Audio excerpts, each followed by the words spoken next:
Yeah, let's go. Bing, bong, boom. Retro J, you so crazy. Retro J, you so crazy. Everybody on my tongue, a lot of people did. I don't like that. I gotta record that clip. Oh, I downed him. This is me is no longer. The off-season pod is here. That was a great intro by you two. And that was, you guys have been doing it for a minute, so. Yeah, let's go. Bing, bong, boom. It's Mr. Worldwide when I step in the room. I'm a hustler, baby. You already know it's your boy Big 38. And we got man behind the scenes, Mr. You already know what it is. It's Kenny the King, K Royalty Productions. Yes, sir. We here in Cali. We lit. And we got a special guest, someone who followed me. He followed me. Let me stop. Came from Carolina, but here in San Fran, back in his home state of California, living his best life. Sam Darnold. Appreciate you, Sam, for being on. Here in the hotel. Of course, man. Long day for a quarterback, short day for a DB.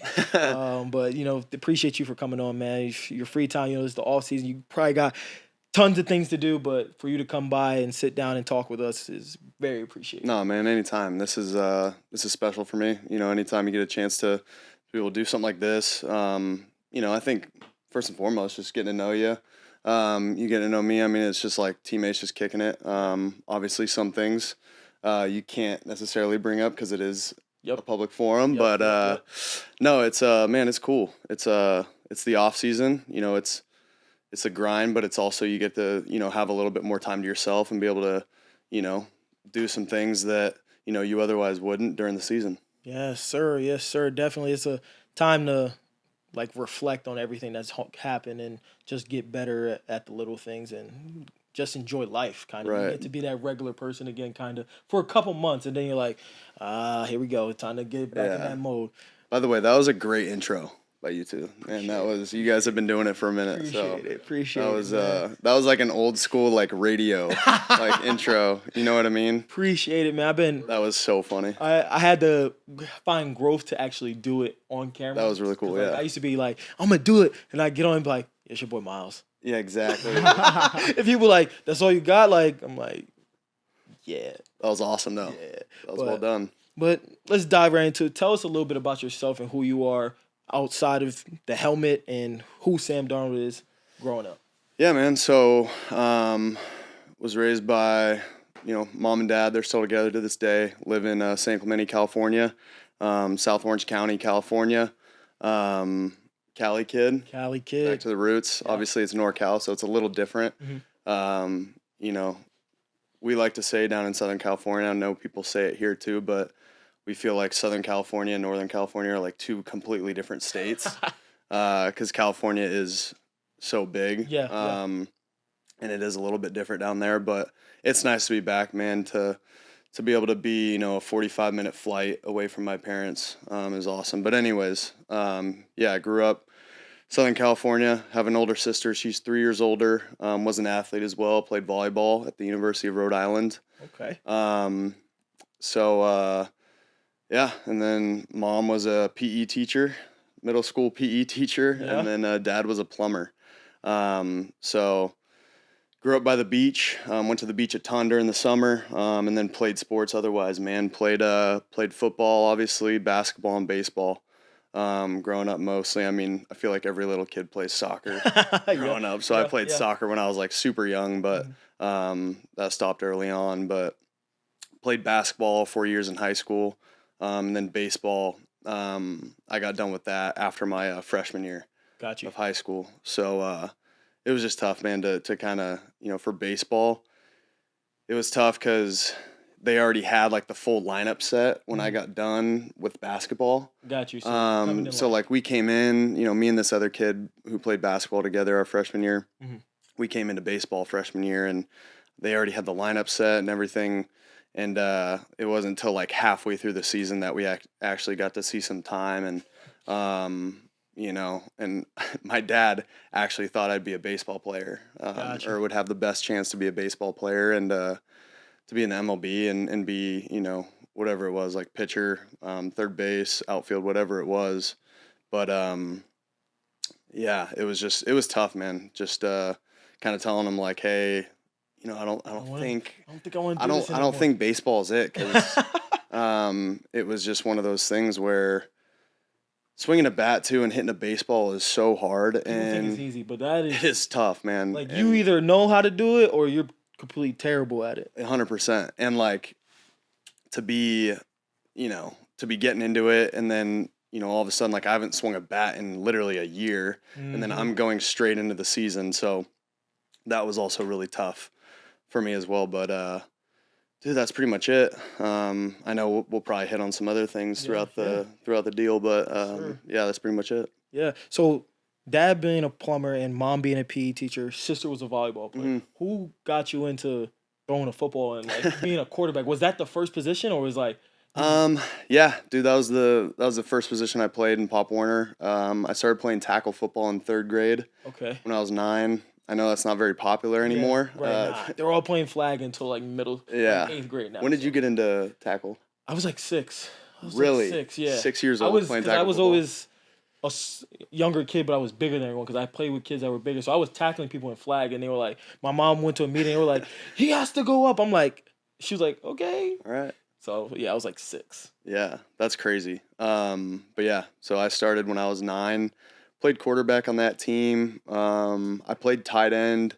So I played quarterback for a few years, and then played tight end in 7th grade because I had to switch leagues because I was a big body. And, they couldn't handle They couldn't handle me in this one other league, and so I had to switch, and I had to lose like 10 pounds or something when I was in like You had the 7th garbage grade. bag on, running around the Oh, field before dude, the it game. was tough, man. It was tough. It was like it was a different league, so it wasn't Pop Warner, but it was like we had one weigh-in before the season, and I That, just like, remember, qualified you for the team type of thing. yeah, exactly, and for like the couple months leading up to that, me and this other kid who had to lose weight literally ate like salads and smoothies, like.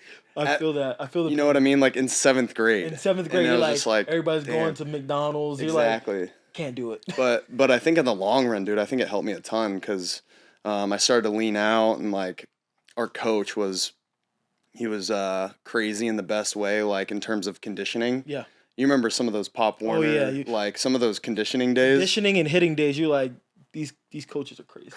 Crazy. And but I think it was for the best, man, looking back on it, because it kind of taught me, okay, like I wasn't really working hard, even when I thought I was like working hard and running and getting winded, like that wasn't really working. Gotcha. And so like this guy was really tough on us for conditioning wise for 7th graders, and but like looking back now, I think it really paid off. Got you.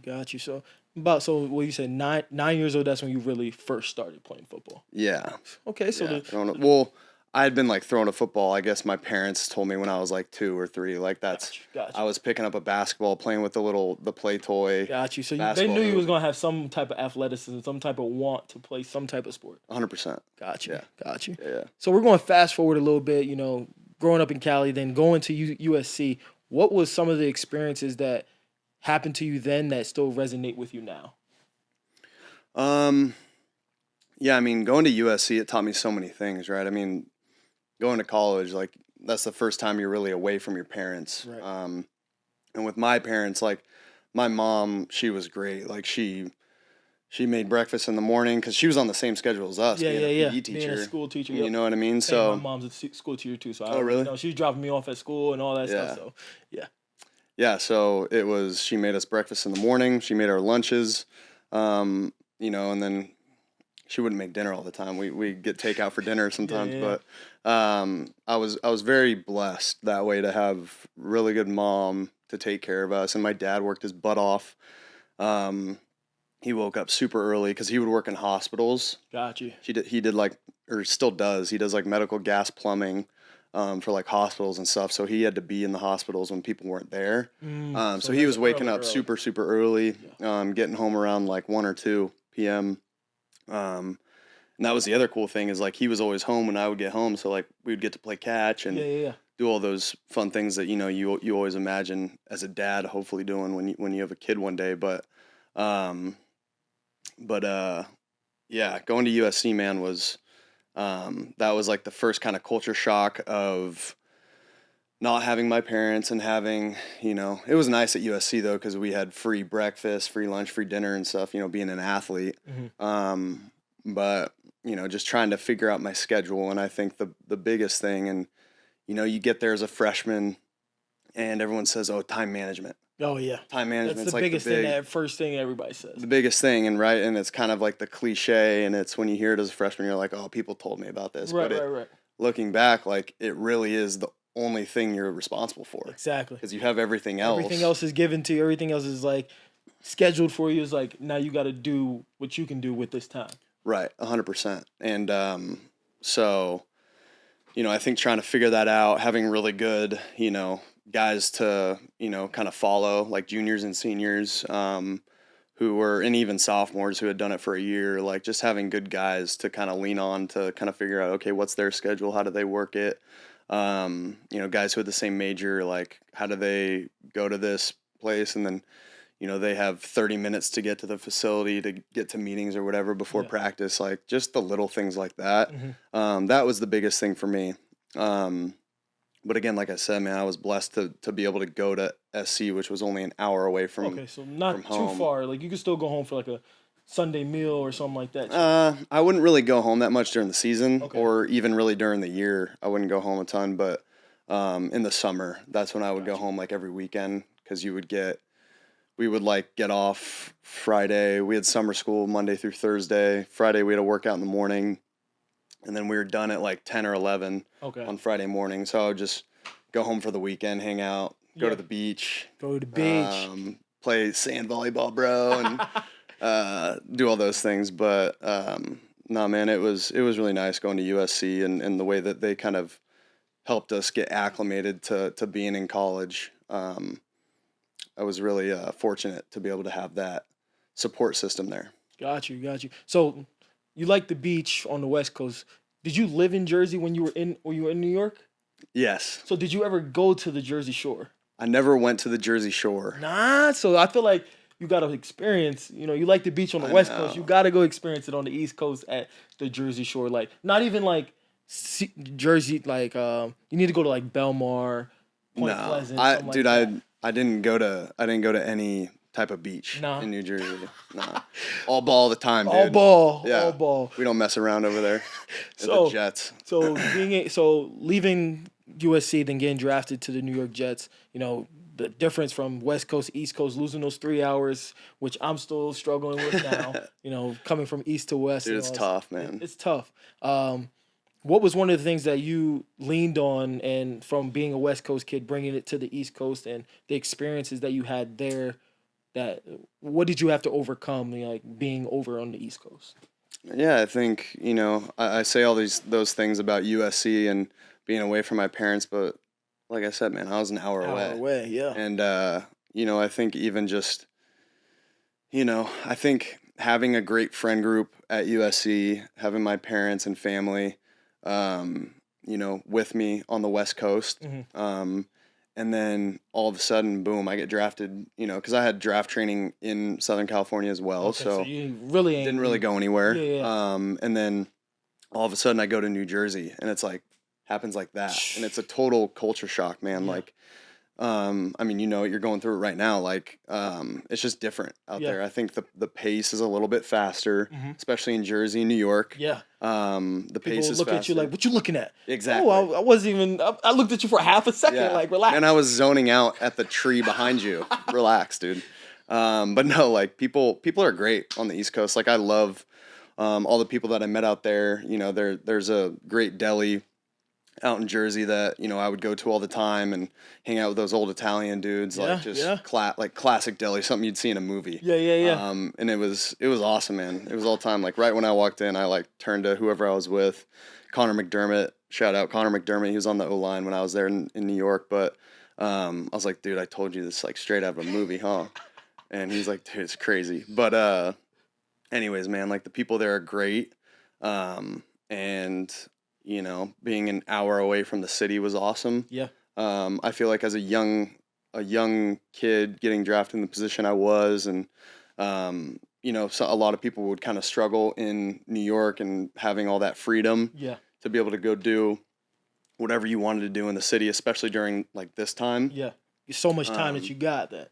Yeah, it's like, for us, and same thing in New York, like we would, in OTAs, we would get done on Thursday. Mm-hmm. And so we would have Friday, Saturday, Sunday to do whatever we wanted. And I would go to the city quite a bit and just like hang out. Yeah. But I, because of my parents and my sister, like having, a good head on my shoulders, Yeah. I would like to say. Yeah.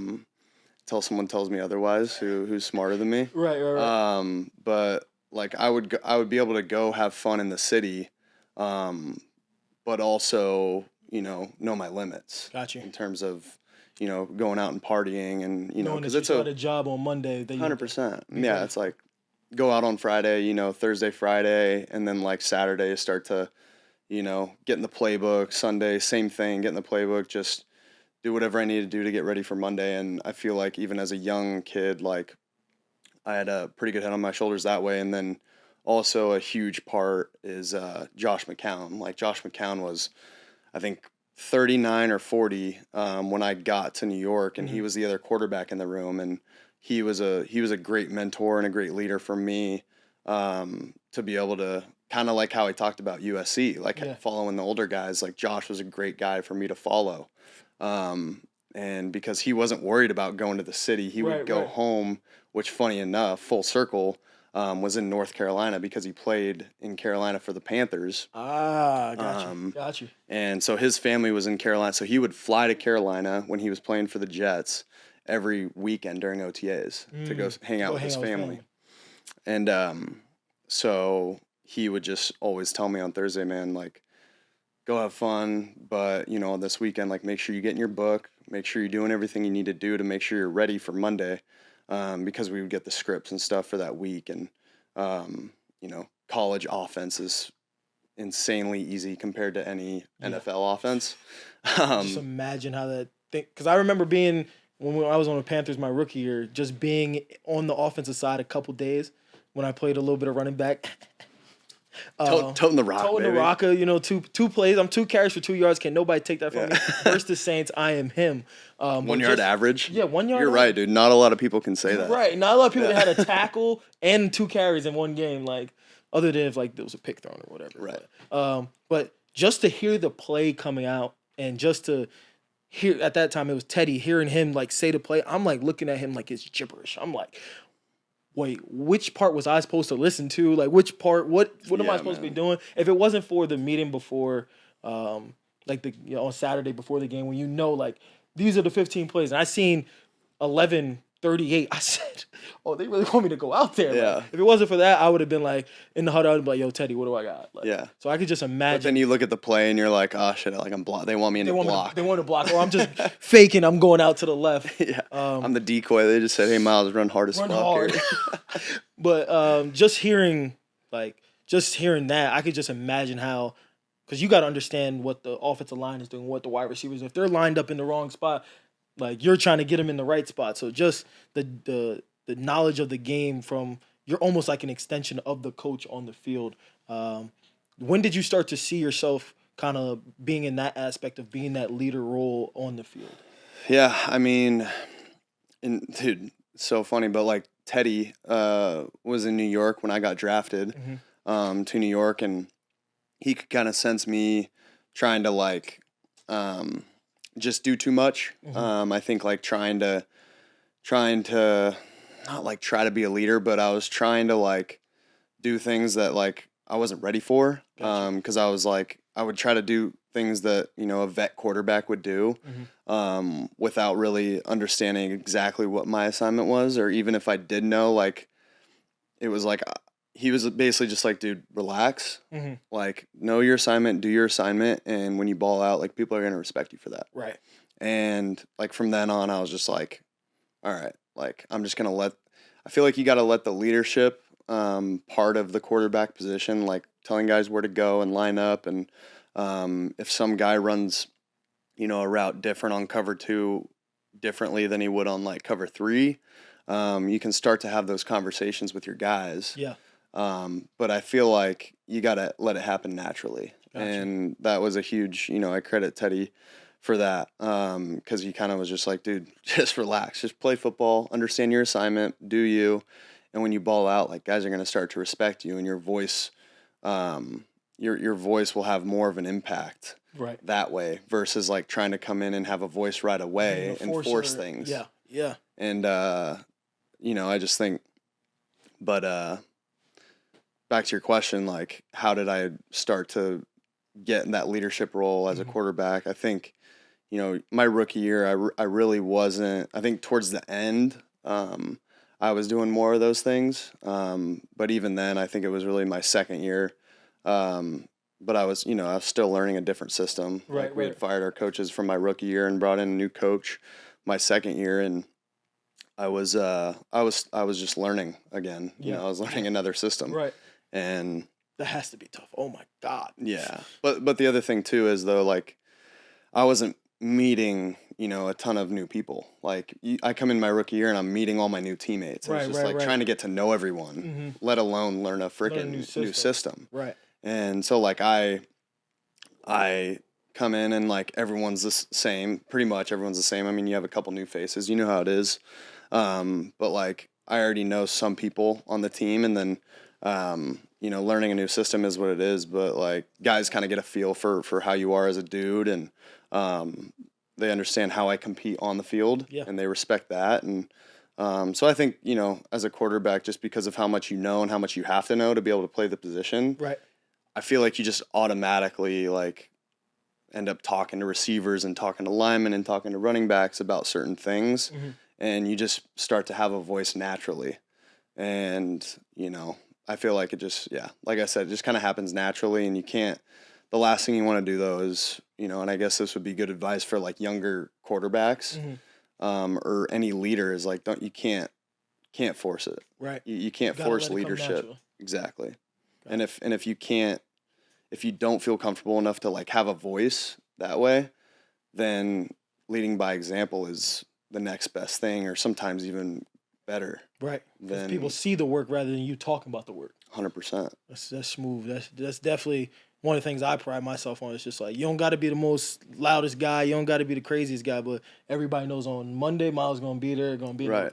helping someone get better, helping himself And get you're going to better. do your job. Exactly. Like Exactly. that's at the end of the day, like you're one of 11 out there. Right. So if guys can't trust you to do their job, like, or to do your job, then that puts even more doubt in their mind. Right. Now they're definitely not listening to you. Right. Or like, if you guys, are in a cover 2 and you're the half safety, and you feel like you don't have complete trust in the corner, in Right. the way the corner is going to play certain routes, that might change the way that you play that half field. And so I think just being able to know your assignment and knowing that other people know that you know Right. your assignment, is half the battle in my eyes. Yeah, for sure.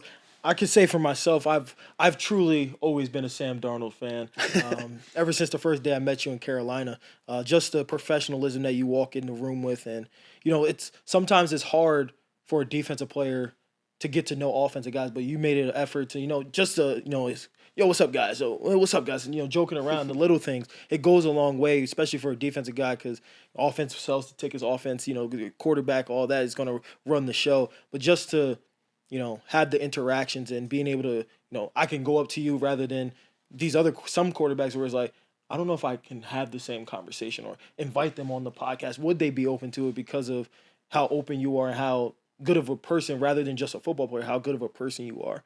I appreciate that, I dude. can truly say I'm a Sam Darnold fan. Yeah, there you go. I appreciate it, man. No, but dude, I think that's the biggest thing though, is like being a dude, like just Right. being part of the boys, and outside of football, like, can you hang out with the guys? Right. And I think that also has a huge factor in being able to become a leader. Right. And kind of where this conversation has kind of taken us is like what it takes to be a leader. Right. But it's like, dude, at the end of the day, like, can you hang? Like, Right.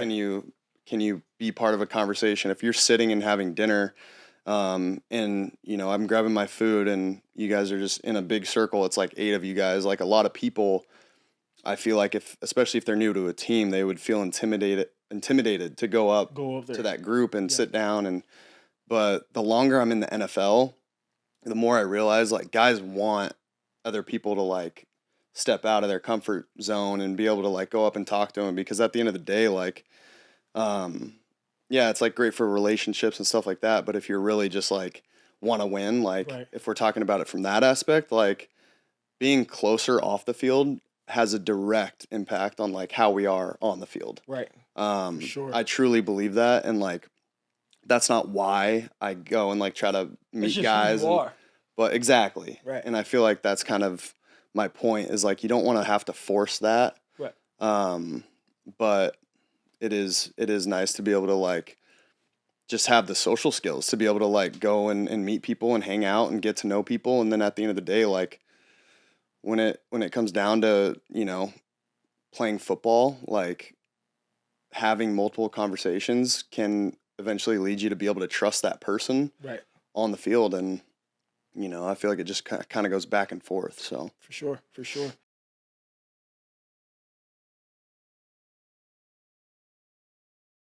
Yeah, so that, you know, being a leader is definitely something that is also everybody wants to be one day, but it also, like you said, has to be something that genuine.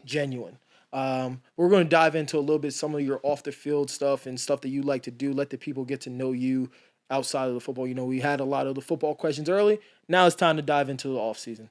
So I see that you like golf, you know, golfing and all that stuff. So I'm not a big golfer. You love golf. What are you talking about? I can't golf. I've gone to Top Golf maybe 3 times, and I just try to knock it out, and I look, and the ball's still sitting there. Yeah. So it's in the parking lot. Yeah, like I'm that guy. Like swing it hard and look, but then the ball's still there. And everybody's dying behind you. Like I'm that guy.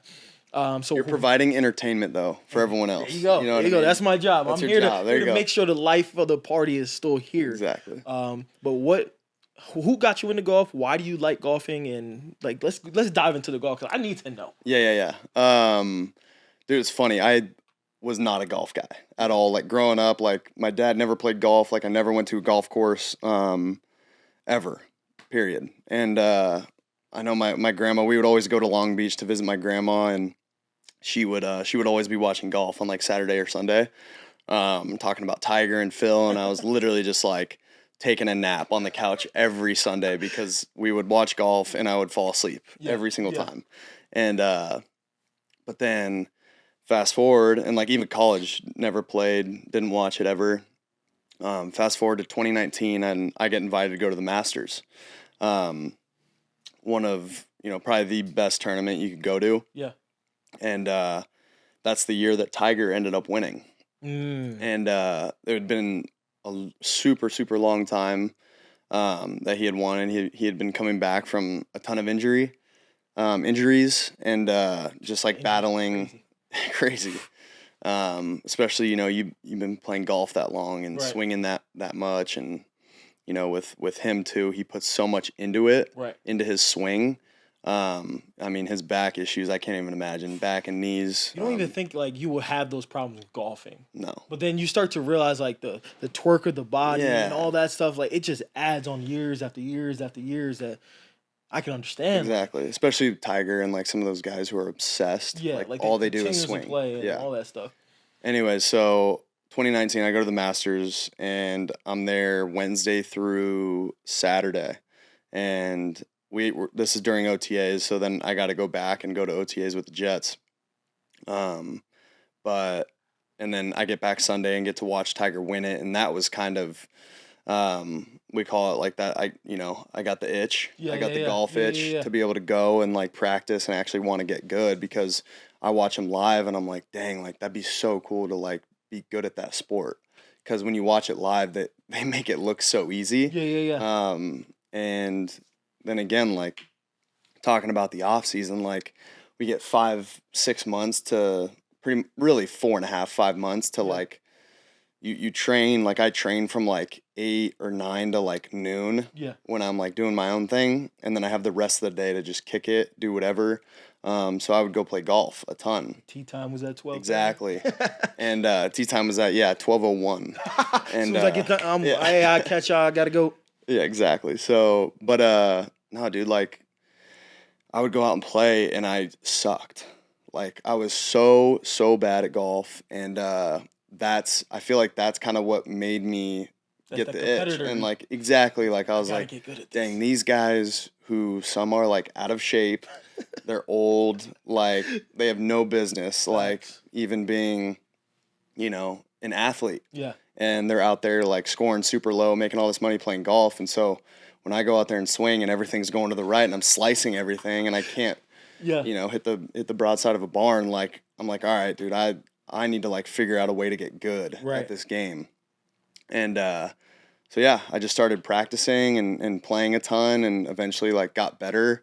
And when you start getting a little bit better, you fall more in love with the game because you're like, okay, like I can actually see some progress. And it's just fun, man. It's honestly like, just to be able to, because we're all so competitive. Right, Like when you get to right. this level, like we're all competitors in anything we do. You and Christian playing that freaking game. He got me. He got my number right now, but I'm gonna Does he? shake back. All right. I'm gonna shake back before OTAs is over, and I'm gonna get him. But Yeah, you better hope he doesn't see this because he just Christian, got. I'm coming for the belt. You hear me? I'm for him. I'm gonna tell him to ice up. But and like ping pong, like we play ping pong all the time, and like it's just as competitors, like you wanna be able to compete and not strain your body. Right. And so that's just like for golf and for me, like being a rotational athlete, like it also helps with like sequencing, like you know what I mean, like being able to, get my hips out in front Yeah. of my shoulders. I Like never even thought about like the there's a big correlation. big correlation right there. 100%. Wow. And Kenny, did you know that? See, Yeah. I would never know. Okay. exactly. But yeah, dude, it's just a great game to be able to go out there, like, and it's fun as shit. Like, Yeah. I go out with the boys and like, we drink on the course, we compete, we play like little games against each other. And then at the end of the day, like, it's just, like I said, man, we're competitors and you go out there, you compete for a little bit, but you have fun doing it. Right. It's like the only sport that you can go play and get, drunk at the same time. Right. So that part, I don't know who's listening, but Everybody does it, so okay. it's not even like yeah. But no, dude, it's just fun That's to good, be able to man. do that. And also another thing, like, it takes up a lot of your day. So, you go out there at 12, you'll get home at like 4:30 or 5. Oh, that's a good. You know what I mean? So it's a good day. You're super tired. You go to bed and you wake up and you train, then you do it again. You know what I mean? And it's fun, man. Again, I think the biggest thing too is like just going out there with your friends and hanging out, having a good time, but also like competing. Right. So, Kenny, we gotta get golfing lessons, bro. I don't know if we're gonna be good at all, but I don't think I'll have the patience to sit there and hit a ball and watch it roll. I'm too uncoordinated. I'll tell you that now. Yeah. This man tried to play football when he was younger, and he like almost like broke every ball in his Yeah, body. honestly. Are every you guys single time. you guys are boys from Jersey? Yeah, this is my little cousin. Yeah. Oh, gotcha. Yeah, Okay. So he got the unathletic, but he's smart with the cameras. Can do any editing. Can do all Techie. that. He's a techie guy. But Play video games? Yeah, most definitely. he's trash. He's Really? not better Warzone? He's not better than me. Warzone? What are we doing? Warzone. I'm a Warzone guy. 2K. He's a 2K guy. I'm a Warzone guy. Ah, gotcha. I'm a Warzone guy. Still, but Yeah. I played Warzone a ton during COVID, dude. Like that was That was talking about the off season. I mean, shoot, great transition. Dude, Warzone. I mean, during COVID, Mhm. I was like, that was peak because like I wasn't a Fortnite guy. I was never a Fortnite we guy, were especially when early those Fortnite. We those were kids early. started getting sweaty. Once I seen the Heck, people dude. building like skyscraper, I was like, yeah, that one was nah, good. I'm good. Yeah. I'm done. And like I would only watch my friends play Fortnite. Like I just didn't even try to build because I was always Like, I'm coming up with you. yeah, 100%. Well, I didn't even play, dude. I was like, I'm just gonna watch because it's fun to watch Yeah, for whatever yeah. reason. And then because I was always a Call of Duty guy, so Yeah. I was always like boots on the ground. Like I want that like first or what is it, third person shooter? Yeah, First third person, yep. Yeah. yeah. So I would always want like that aspect of it. Mhm. But the building stuff, I was just like, all right, that's just these kids are way too good now. And I'm way too late to the game to be Yeah. like doing that. So I'm just Yeah. gonna watch you guys play. And then Warzone came out, and I was all in. Did you have the same 4 guys, same squad every day during COVID, or was it like kind of a mixture? It was a mix. I mean, we had a group chat of probably like 10 of us, and it was like, See, it's every friend group. Yeah. Ladies, if you think your man is cheating, he's on Warzone with his boys. But dude, those are the best memes. It's like, what your guy's really doing when you and think then he's out cheating. Something crazy Yeah, that it's guys some just do crazy. that only guys would know that guys do. 100%. Yeah. Nah, but me and my boys, I would say it's about 10 of us too. We talk every day, and it could be like, yo, Bert had 1 kill today. Like, we call him like onesie or like Yeah. like goose egging and stuff like that. But But you know that guy who gets 1 kill, he's doing other things for the group that no one else would right. be doing. Or he's one of those guys that he gets 1 kill because he's on the phone. He's doing this. He's eating food. He's snacking on chips. Like, Yeah. bro, where are you? Where are the comms, Like, man? where are you? He's all the way on the other side. I'm like, oh, I went to go get the scav.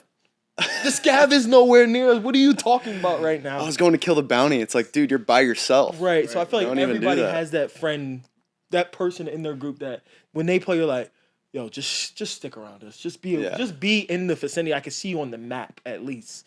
And then they're like, when they push, you're like, where are you guys? Bro, don't even start. Yeah. Don't even start with the where are you guys? You were nowhere near us. That's on you. Yeah. Oh. You were eating for the last hour. Right. Don't- I'm surprised Call of Duty didn't kick you right now. Yeah, 100%. We would also play Search. Like, I don't know if you guys play, but like Yeah. I felt like that was almost more fun than Warzone at times because the games you just go and go. Right. Definitely. And you can die and like, wait for the next game that would take, in a couple minutes you'd be up. Whereas like Warzone, you die and it's like, now I got to watch my boys play for like 30 minutes, We were big on, it was demolition and search and destroy. Demolition. When we were on game battle. We used to do a lot of game battles back in the day when I was in Okay. high school and like do like the tournaments and stuff like Yeah, that. Did you ever do like hardcore? Yeah, we were hardcore on Modern Warfare. I want to say right after. It took like 1 bullet to kill. Yeah, I think we were Modern Warfare 3. We switched to hardcore. Whatever, or it might have been Black Ops where the health was just too crazy. And we were like, yo, nah, I'm not shooting somebody with 2 different Yeah, clips and they 100%. didn't die yet. So that's when we went to hardcore. Yeah. But yeah, I feel like video games is my way of just decompressing from the day, letting the mind relax. And For sure. And at the end of the day, you're just hanging out with your boys. Exactly. And like I said, like you're just competing. Right. Like that's Like, all it is. Who can Like get the more kills? Like, I'm going to be good. I'm going to lead us to a victory. Like, that's also 100%. 100%. People don't think it's good. It's good, but like in a way, like you're being competitive just in a relaxed Right. state. Yeah. And like as you're like for parents too, like their kids are playing video games and they're like, oh, like I don't want Johnny to play video games for all day. And it's like, yeah, I get that. Like Yeah. you got to put a limit on it. But at the end of the day, like as long as they're like with their friends on the game, like it's the same shit as like going out and playing hide and seek or whatever, Exactly. or like playing touch football. Right. It's just not strenuous. Not you strenuous. know? You're relaxed. Yeah, make sure Johnny goes and runs a little bit. Right. so Make doesn't sure get he fat, gets but- a walk in at least Yeah. at night before he goes to bed. Walk the dogs some down the push-ups street, and come sit-ups. back. Like let the dogs chase you around the backyard type of thing. Right. But yeah, I feel like both of those things. Golf being that, and then having your Warzone. I feel like you had to like complete. Like you were figuring it out. Like what do you like to do? Who is one of the best professional players that you've played with? For golf? Yeah. I play a lot with like Josh Allen, Okay. Bills quarterback, and then Kyle Allen, who's actually also on the Bills now. He's a quarterback too. Okay, but yeah. we all 3 of us train together in Orange County. Got you. And we all live in like in a 5-minute triangle of each other. We all live like 5 minutes away from each other down in Orange County. So we'll go play golf quite a bit. And then just a bunch of like my buddies from back home. If I get a chance to play with them, we'll play. And there's some other guys too, but it's literally, golf is so fun. And that's another good tool to be able to like go and like meet people. Right. And- Right. The business, everybody says the big 100%, business yeah, when you get in ideas are business. happening on the golf course. Exactly. I might have to go buy me some clubs. Yeah, it's not even that. It's not even that, dude. It's just like you're out there for 4 or 5 hours. It's like you're gonna end up talking about something important, Right. probably. Like especially if you're just meeting someone, like, and you have a good time with them, like, and they're potentially like someone who might invest in something or Yeah. of yours, or someone you might actually want to like go in business with. That rare, for me, it like rarely happens that way. Usually it's just my friends, but when that does come up, it's like, and they're cool, and I can picture hanging out with them because you get a really good feel of that in 4 hours. You know what I mean? So I think it is a good way. Might have to tag along one time when you go golfing. 100%. Just riding the cart. I might just be. What's the person who carries caddy. I might just be your caddy for a day. Like, yo, I'm just here. Just want to be around the guys. Like, I'm just chilling. Make sure I have some good shoes on. I hear that. Dude, if you don't have the cart, it's probably like a good amount of walking. 100%. That'd be a awesome like podcast or like YouTube if you do you do YouTube stuff or no? Yeah, you put this on YouTube? Yep. That'd be a cool thing for like you guys to kind of like put GoPros or like even these like in the cart, and you just giving us ideas, and you just like talk shit, like you know what I mean, and like be the commentator behind the door behind them, like that swing was terrible, man. Terrible. Yeah, you just got to get back on the next one. You just make fun, dude. Golf content is like. At least for me, because that's all I watch. But like, I feel like it's kind of dominating some of the YouTube space, man. Like those guys are getting so many views. Write that down. You writing that down? You put it in the notes. Like we gotta get on this. He's got it. Now. Like he's like, yo, I'm about to put this in the notes. He's processing. Just let him process. Let him do his thing. That's tough. So those are kind of right now. Would those be your top 2 hobbies? I actually.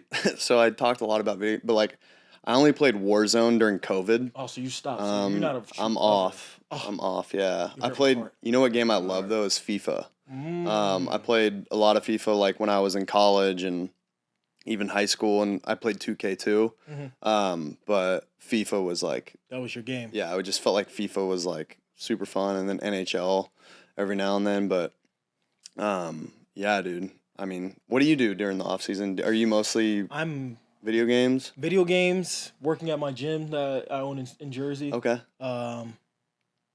And really just video games, and like I'm taking a lot of certifications to be an athletic, to be a personal trainer and all that stuff. So outside of that, I just sit here and play the game. Like when we leave the facility, I look at myself later at night. So I'm in front of that monitor right there from when we get back until like I would say like 7 o'clock. Yeah, we had a dude at USC, one of the like QCs, who would play Madden, but like put our playbook on Madden. So like he would get used to like our playbook by playing Madden. I thought that was like very smart, but it took forever to like actually upload it. To upload like the plays and stuff to the game, but once he got it done, it was pretty sweet. That's a smooth little idea. Like if you need a quarterback to learn, like maybe they're better on Madden. They're like, let me come in here. It's like almost like a playbook. I mean, it's a playbook on a game. Right. That's what it is. How long does that like the personal trainer like? It's a tedious thing. There's so many different certifications out there that you can get. But right now I'm going through like a. It's not one of the ones that you have to go back to school or have like a exercise science major or anything. I took a lot of courses from Les Spellman. He's a California guy. Yeah. I took some of his. I know courses. Les. I did a couple speed training deals with him a couple years ago. So that's one of the things I'm diving into is the speed aspect because I'm also trying to start for my gym. I'm actually about to partner with a guy to start combine training this off season upcoming 2024. So just knowing the back ends, and I feel like Les is probably one of the best people. Like not only can he coach somebody to do it, but he can teach other people how to coach people. Right, and he knows the business too. Exactly. Because there is, there's a lot of different things that you got to know when you go into that. Yeah, there's so much stuff on the back end that people don't even see that you have to know and understand before you can even have an athlete out there. 100%. So yeah, I've been doing a lot of that. It's a grind. It's just like anything else. Studying, learning my thing is not only watching his videos and doing his courses, but also having the hands-on experience of not only training kids myself, but going with, like I went up last summer I went to FAU where my old strength coach was and was around his guys, him coaching, seeing how they kind of do things there. Because I feel like if you could take something, just like anything, if you take something from everyone, you'll be a better coach at the end of the day. 100%. So just trying to figure out that's what I want to do after football and all that stuff. So got to start putting myself in the right situations to be there. So that's what really I've been doing. That's my full-time job outside of football. That's awesome. Every day is a meeting. Like later tonight, we got to grind, our gym and stuff. It's crazy. So much that goes into a gym that I didn't expect. That now that we're getting bigger, we're in our second facility. That's like, wow. Yeah. Wow. Are you getting some good traction though? Like, Yeah, you getting yeah. some. We're finally out of the phase of our friends. Like we've been out of it for a little bit, Right. but out of our friends, and now we're getting to people that we never met a day in our life. That's awesome, dude. I mean, it's word of mouth, right? So it only takes a couple people for you to really get that going. You know what I mean? Yep. That's cool, man. Appreciate it, man. So we got your hobbies. We done that. We figured it out. We figured out that golf, video games is no longer there. Yeah, not as much. A lot of playbook studying as lot of well. playbook I studying. have to. I'd be remiss if I Respectfully, did not. Yeah, respectfully, he is in his playbook. He is. Don't think he's not. yeah. Unfortunately, and fortunately, it's a back and forth, relationship. But I think this is my sixth system. I'm going on my sixth year in the NFL. This is my sixth system. Wow. Wow. Crazy, man. So I kind of get how to like learn a system. Yeah, so yeah. that's the fortunate part, but unfortunately, like, It's struggles. yeah, Early struggles of it's trying to get the old like verbiage out of my, because at the end of the day, like most offenses are the same. Yeah. They have the same plays, but the way that you call it is different, and then the way that you read it can be different based on certain coaches. So you. it's just trying to, and then at the when it's nut cutting time, you're out there and you have like split second to make a decision, and you just got to be on it. And I think for me, like that's where the hours of studying really come into play. That's where the hobby is. Yes, Learning that exactly. playbook. There we go. Exactly, dude. There we go. So, being back in Cali, are there any opportunity business ventures that you want to get into, or community service things that you want to do in the south? This is North Cal, so North Cal area, or even going back home closer. Yeah, I mean, I've always I've been working with this foundation for a little bit. It's called the Jesse Reese Foundation, also known as NEGU, which is an acronym, stands for Never Ever Give Up. Nice. So it's a foundation for kids with cancer, and so what they do basically is, so it started. This girl named Jesse Reese, and the Reese family are the people who founded it, and they're a great family, one of the best families I know down in Orange County. And their little girl Jessie, she passed away a little bit ago when she was 11. She had brain cancer.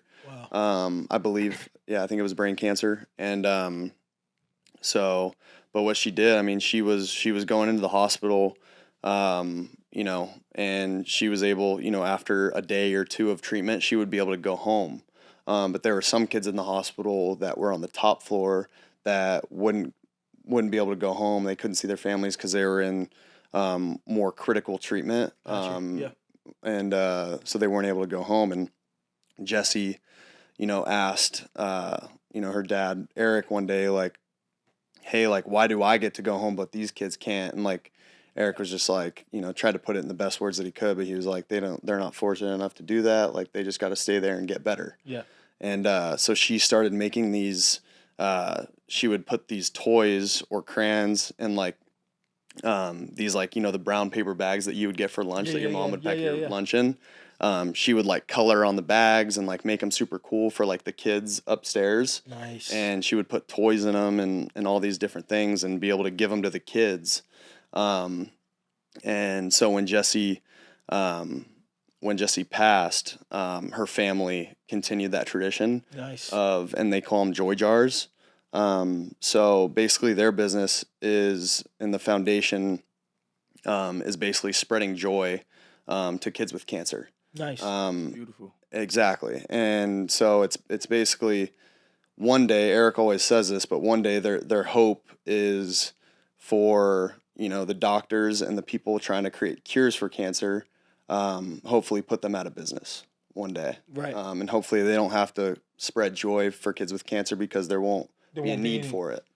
And but until then, they're going to continue to spread joy around the nation and around the world. They're delivering these joy jars around the world. And so just whenever I get an opportunity, I like to, every now and then, I like to go to hospitals and just hand out these joy jars to kids, fighting cancer. And, there's, opportunities for everyone to be able to do it.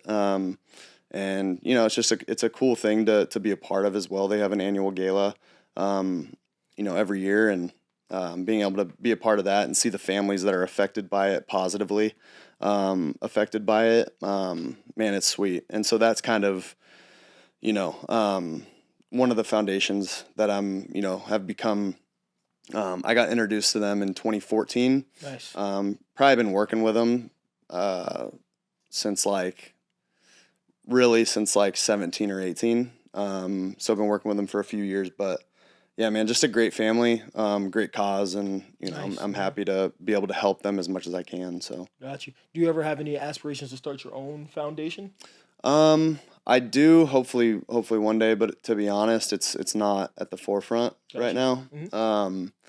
You know, that's just if I do that one day, I really want to be able to put everything that I have into it. Yeah. Yeah. And I feel like, you know, at this point in my life, like it would be tough to Yeah. do that. Yeah, because you want to give back and be present to when it's happening and 100%. all that stuff, and not just be a person who's just giving money and be like, oh, you guys. Yeah, do right. it. You just write checks, Right. and you know, and honestly, like, you know, for people that do write checks and just give them to charities, like I think that's great Right. as well. Right. But I'm more of a Hands. I want to be hands on, and I want to, you know, just be able to see, you know, not that I need to see the impact that I'm having, but it's cool to just be able to like spend a day in a children's hospital, and you gain a lot of perspective, but you also, you know, you might make a kid's day. Right. And so you just never know the kind of impact, especially that we have on people like that. So Got you. You know, but yeah, I think that's beautiful about, you know, giving back however you can, and you know, knowing that, you know, there's someone out there that needs something, or that can just seeing you walk through a room or being with that family probably puts a smile on their face, and helping them get their initiative out and get their joy out and get their stuff out, you know, is a testament to who you are, and shows that you know that there's a bigger source outside of yourself. And there's a, you know, all us professional players really have an asking of some, it could be anything that we're being asked for, and you know, you're showing it by giving back and showing that you really care about that family, right. and what they're doing. You know, last question that I usually ask most of my guests would be, if you can go back, what advice would you give younger Sam, and what advice would you give to some of the younger viewers that are watching? Yeah. You know, I go back and forth on this question because, you know, I really wouldn't change a thing. You know what I mean? Like, who knows how the advice that I would have given myself, like, would have affected me. Affected everything. Yep. But I feel like for me, it's just, you know, I think the biggest thing would have just been,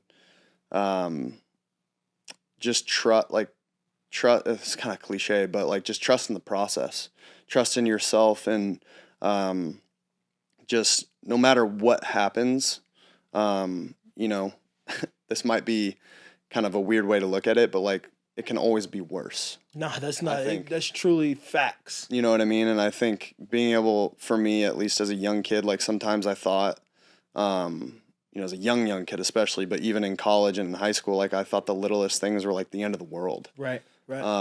And I think, and going back to what I said at the beginning, it's like, I think, you know, that, like me feeling that was the end of the world in high school or college, I think really helped me.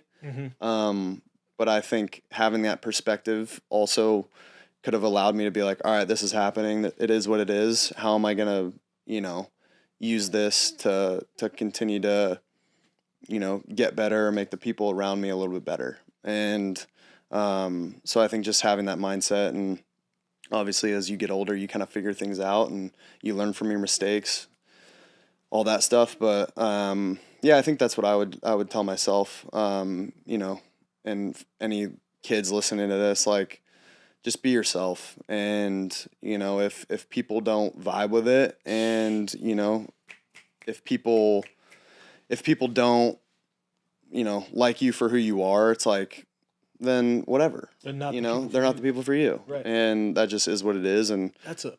you know what I mean? So that's what I would tell myself, as a college kid or high school kid trying to be friends with everyone. Yeah. Yeah. Or, you know, any kid in high school, you know, going through, whatever it is, trying to make friends or anything.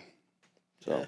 I think that's beautiful. I think that hits it right on the nose. I hit that. That's perfect for, young kids, because a lot of people like to change themselves when they get into certain situations and they want to change because this kid's in the room. Nah, be who you are. And if that's not good enough for someone, or if that's too much for someone, then you know that person isn't meant for you right then and there. They might come back in life. Right. So I think that's beautiful, man. But I appreciate you for coming on the podcast, being on the off season, expressing who you are as a person. And just giving us an insight on who you are. But, it's your big boy, Big 38. You already know the vibes. We appreciate you. My guest, Sam Darnold, signing out.